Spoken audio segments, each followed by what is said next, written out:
अजीत पवार का विमान हादसा महज एक दुर्घटना थी या इसके पीछे कोई गहरी साजिश छिपी है? देखिए, अजीत पवार की मौत के 20 दिन के बाद भी ये सवाल राज्य की सियासत में आग की तरह इस वक्त फैल रहा है। और अब इस मामले में सबसे बड़ा मोड़ तब आया जब उनकी पत्नी और उप मुख्यमंत्री सुनेत्रा पवार ने सीबीआई जांच की मांग कर डाली है। अब दूसरी तरफ ब्लैक बॉक्स के जलने पर जो सवाल उठ रहे हैं, आखिर उस खाक हुए ब्लैक बॉक्स में क्या इस वक्त छिपा हुआ है, इसी से जुड़ी हुई हमारी ये विशेष रिपोर्ट आपको देखनी चाहिए।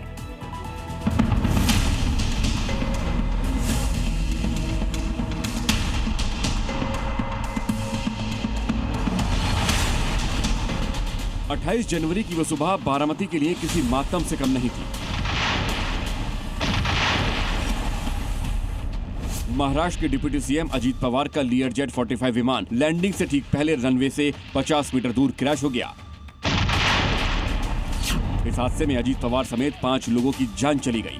शुरुआती जांच में हादसे की वजह खराब विजिबिलिटी और कोहरे को बताया गया, लेकिन जैसे जैसे दिन बीत रहे हैं इस हादसे पर कई तरह के सवाल खड़े हो रहे हैं।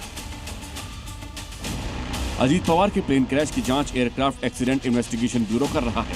सिविल एविएशन मिनिस्ट्री के मुताबिक AAIB ने बताया है कि क्रैश के दौरान प्लेन का ब्लैक बॉक्स तेज गर्मी में रहा, आग लगने से वो खराब हो गया। एक्सपर्ट्स के मुताबिक ब्लैक बॉक्स 1100 डिग्री में 1 घंटे और 260 डिग्री टेम्परेचर में 10 घंटे तक झेल सकता है। बारामती में विमान जमीन से कुछ फीट ऊंचाई पर था, आग सीमित थी, ऐसे में ब्लैक बॉक्स का पूरी तरीके से चलना असंभव है। जिस लीयरजेट 45 में अजीत पवार का क्रैश हुआ था, उसमें जो ब्लैक बॉक्स और कॉकपिट वॉइस रिकॉर्डर लगा है, वह एक टाइटेनियम और स्टील के केसिंग में बंद होता है, जो कि 1100 डिग्री तक का हीट सहन कर सकता है। यानी अगर वहां पर 1 घंटे तक भी आग जलती रहे तो ब्लैक बॉक्स को कोई नुकसान नहीं होना चाहता। हाँ, कभी कभी ऐसा जरूर होता है कि ब्लैक बॉक्स का जो इलेक्ट्रॉनिक सर्किट है उसमें कुछ डैमेज हो सकता है। आइए अब आपको बताते हैं कि ब्लैक बॉक्स क्या होता है और ये कैसे काम करता है। ब्लैक बॉक्स असल में एक नहीं बल्कि 2 अलग अलग डिवाइस होते हैं। इनका काम विमान की उड़ान से जुड़ी अहम जानकारी रिकॉर्ड करना होता है। पहला पार्ट फ्लाइट डेटा रिकॉर्ड यानी FDR और दूसरा कॉकपिट वॉइस रिकॉर्डर यानी CVR। फ्लाइट डेटा रिकॉर्डर यानी FDR ये विमान की गति, ऊंचाई, दिशा जैसे तकनीकी डेटा रिकॉर्ड करता है। कॉकपिट वॉइस रिकॉर्डर ये पायलट और क्रू की बातचीत और कॉकपिट की आवाजें रिकॉर्ड करता है।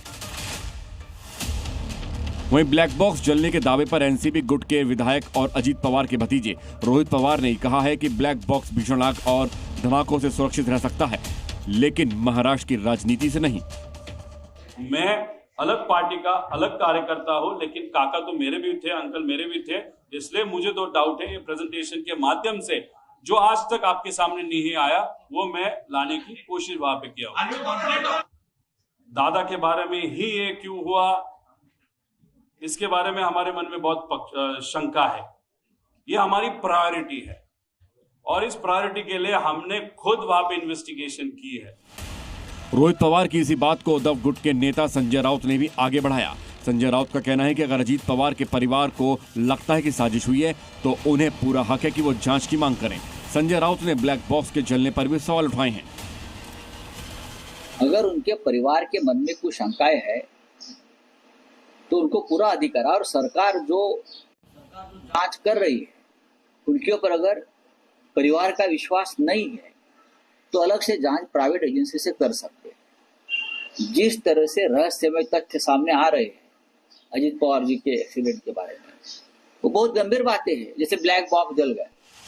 उधर अजीत पवार की पत्नी और महाराष्ट्र की डिप्टी सीएम सुनेत्रा पवार ने मुख्यमंत्री देवेंद्र फडणवीस से मुलाकात की और इस पूरे मामले की सीबीआई जांच की मांग की है। सुनेत्रा के साथ उनके बड़े बेटे पार्थ पवार, एनसीपी नेता सुनील तटकरे, प्रफुल्ल पटेल, हसन मुशर्रफ भी थे। सुनेत्रा ने सीबीआई जांच की मांग को लेकर सीएम को एक पत्र सौंपा। अजीत पवार की मौत ने महाराष्ट्र की राजनीति में एक ऐसा शून्य पैदा कर दिया है जिसे भर पाना मुश्किल है। लेकिन अब सवाल केवल एक नेता की मौत का नहीं बल्कि सिस्टम की पारदर्शिता का है। क्या सीबीआई इस रहस्य से पर्दा उठा पाएगी या ब्लैक बॉक्स के साथ ही ये राज भी हमेशा के लिए दफन हो जाएगा? ब्यूरो रिपोर्ट, जी मीडिया।